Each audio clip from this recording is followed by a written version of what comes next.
Hello दोस्तों, मैं आपकी कुमकुम भट्ट अपनी यूट्यूब चैनल पे आप लोगों का स्वागत करती हूँ। तहे दिल से प्रणाम करती हूँ। सुनाने जा रही हूँ एक चुटकुला नाच गीत। जैसा लगेगा आप लोग कमेंट में ज़रूर बताइएगा।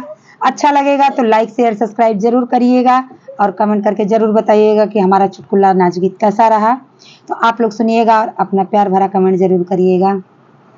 हे पिया बेची झूलनिया तू कर लैला, पिया बेची झूलनिया तू कर लैला, कर लैला दुई चार लैला, पकार लैला दुई चार लैला, राजा बेची झूलनिया तू कर लैला, पिया बेची झूलनिया तू कर लैला, चाहे ससुर जी के गिरवी दैदा, चाहे ससुर जी के गिरवी दैदा, चाहे ससुइया पे लोन लैला, पिया बेची झूलनिया तू कर लैला, राजा बेची झूलनिया तू कर लैला, कर लैला दुई चार लैला, राजा बेची झूलनिया तू कर लैला, पिया बेची झूलनिया तू कर लैला,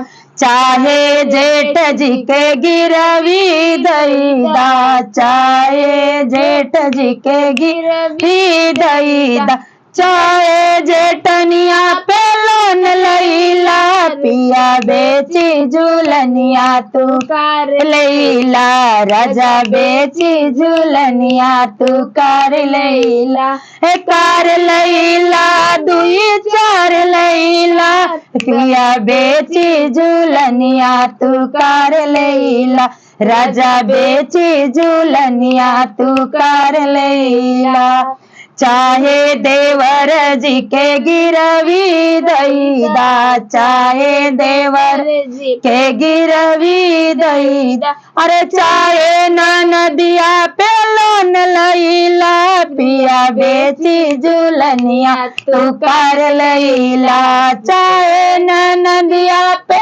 लोन लैला, पिया बेची झूलनिया तू कर लैला, कर लैला दुई चार लैला, राजा बेची झूलनिया तू कर लैला, राजा बेची झूलनिया तू कर लैला, कर लैला दुई चार लैला, राजा बेची झूलनिया तू कर लैला, पिया बेची झूलनिया तू कर लैला।